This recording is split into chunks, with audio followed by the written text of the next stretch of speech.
डाल डालकर उसमें से सोने चांदी के सिक्के ढूंढा करते हैं। अरे धिक्कार है जो गंगा का पानी उतरने पर तुम सोने और चांदी के सिक्के ढूंढते हो। गंगा का पानी उतरने पर तुम उस मिट्टी में महादेव को ढूंढने का प्रयास करना, तो शायद तुम्हारी जिंदगी सवर जाए, शायद तुम्हारी जिंदगी सवर जाए। शिव महापुराण की कथा कहती है, जिस तालाब का जल कम होता है, जिस कुएं का जल कम होता है, जिस नदी का जल कम होता है, जिस सरोवर का जल कम होता है, वहां की मिट्टी को लाकर जब पार्थिव लिंग का निर्माण कर कर पूजन किया जाता है, तो उस नदी का जल स्तर जितना बड़ा होता है, उस नदी में जितना पानी पहले भरा होता है, उतना भंडार भोलेनाथ उसके घर में भरना चालू कर देते हैं। ये हमारा शास्त्र प्रमाण है। शिव को बनाने के लिए उसमें से मिट्टी ढूंढो, और तुम क्या ढूंढ रहे हो? चुंबक डाल के पैसा, चुंबक डाल के सिक्का, और लगे कितने हाथ में? 100, 200, 500, 1000, 2000, 1 लाख, 1.5 लाख रुपए हाथ में लगे होंगे। इससे ज्यादा क्या लगेंगे? 2 लाख लगे होंगे, इससे ज्यादा क्या लगेंगे? पर यदि उसमें से जब नदी का स्तर नीचे जा रहा था, कुएं का पानी कम हो रहा था, तालाब का पानी कम हो रहा था, जलाशय का पानी कम हो रहा था, उस समय पर वहां की मिट्टी को लाकर पार्थिव का निर्माण करते, शिवलिंग बनाकर उसकी पूजन कर कर विसर्जन कर देते, तो नदी पूर्व में जितनी भरी हुई थी उतना भंडार मेरा भोलेनाथ तेरे घर का भर देते। ये हमारा शास्त्र है। एक बार हमने ये कथा पहले कही है, तो किसी ने पूछा, क्यों गुरुजी उस मिट्टी में ऐसा क्या हो जाता है कि भगवान शंकर जितना उस नदी में पानी भराता है उतना भगवान उसका घर का भंडार भर देता है, उस नदी में ऐसा क्या हो जाता है, उसकी मिट्टी में ऐसा क्या हो जाता है? तो शिव महापुराण की कथा में आता है,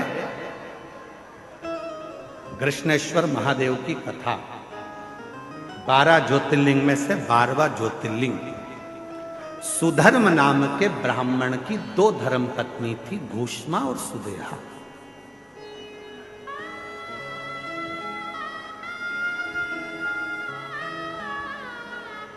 आप लोगों के मन में भी संशय होगा कि नदी का पानी उतरता है तो उसकी मिट्टी का शिवलिंग क्यों बनाया जाता है? उसका फल क्यों इतना कि भगवान का भंडार भर देता है? नदी, तालाब, बावड़ी, कुआं का पानी कम होता है तो उसकी मिट्टी को निकालकर उसका शिवलिंग बनाकर पूजन करने का फल क्या होता है? तो सुनो कृष्णेश्वर महादेव की कथा। सुधर्म नाम के ब्राह्मण की 2 धर्म पत्नियां थी, सुदेहा, घूष्मा, 2। सुदेहा के घर में संतान नहीं है और घूष्मा के घर में एक बेटे ने जन्म लिया। बेटे ने जन्म लिया तो सुदेहा का मुख उतर गया, मेरे गर्भ से औलाद नहीं, और घूष्मा को औलाद हो गई।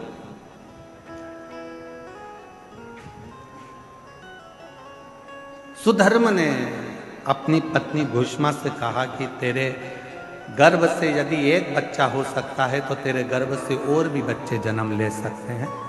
तेरा जो बेटा है, इस बेटे को तू सुदेहा को दे।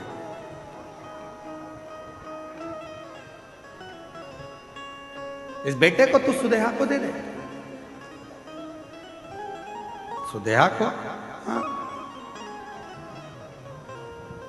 ठीक है। उत्सव रखा बड़ा भारी, और घूष्मा ने अपने बेटे को सुदेहा की गोद में दे दिया। अब घूष्मा का बेटा नहीं, अब सुदेहा का बेटा।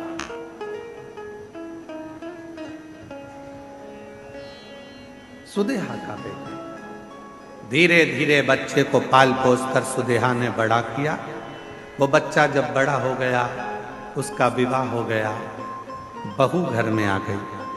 बहू आई तो बहू को मालूम पड़ा कि मेरी असली सास तो घूष्मा है। सुदेहा की गोद में मेरे पति को दिया गया, पर सास तो घूष्मा। अब वो सुदेहा को कम मानती है और घूष्मा को ज्यादा मानती है। घूष्मा के लिए चाय लेकर जाए, भोजन लेकर जाए, नाश्ता लेकर जाए, पाँव पड़े, सुदेहा को पूछे नहीं। सुदेहा को गुस्सा आ गया, बहू मेरी और पूछ रही घूष्मा। बेटा ही नहीं रहेगा तो बहू किस काम की? रात को सोया था बेटा,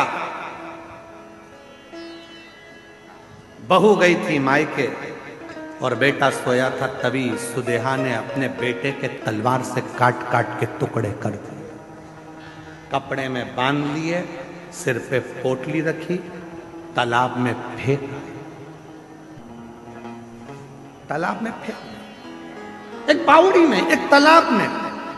उस टुकड़े करे हुए शरीर को जब फेंका, सुदेहा आ गई, समय निकला, तालाब का जल नीचे जा रहा था और घूष्मा उसी सरोवर की मिट्टी को लाकर उसका शिवलिंग बनाकर पूजन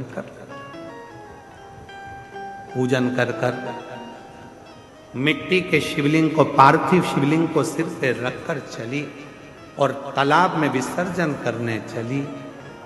मन में आया, बाबा बहुत दिन से मैंने अपने बेटे को नहीं देखा, ना जाने बेटा कहां चले गया, दिखता ही नहीं।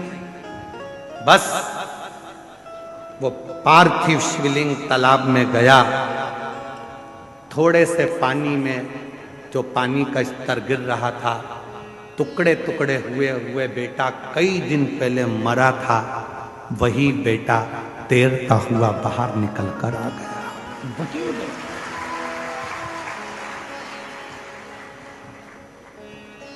चीख पड़ी, मेरा बेटा और पानी में। मां से गले लगा, बेटा तू पानी में कैसे आ गया? पता नहीं, पर अंदर कोई बाबा था। दोनों पति पत्नी ने मेरी बहुत सेवा की। घूष्मा ने आवाज लगाकर कहा, बाबा मैं जानती हूं कोई दूसरा बाबा नहीं आ सकता, बाबा तो मेरा महादेव ही होगा। बाबा आओ दर्शन तो दो। तब मेरे भोलेनाथ निकल कर बाहर आए और कहा, घूष्मा जिस सरोवर में ना जाने कितने पार्थिव शिवलिंगों का निर्माण होकर विसर्जन हुआ, वो मिट्टी इस सरोवर में जमती चली गई और उसी मिट्टी के भाग से तूने मेरे शिवलिंग का निर्माण करा। तो जितने जितने पार्थिव लोगों ने पूर्व में बनाए थे, उन सब का कण कण मिलकर तूने मेरी आराधना करी, तो तेरा मरा हुआ बेटा भी जिंदा तुझे प्राप्त हो, जिंदा प्राप्त हो गया।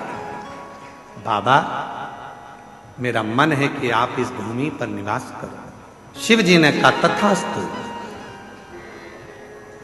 मैं तेरे नाम से, कृष्णेश्वर महादेव के नाम से 12वें ज्योतिर्लिंग के रूप में इस पृथ्वी पर विराजमान।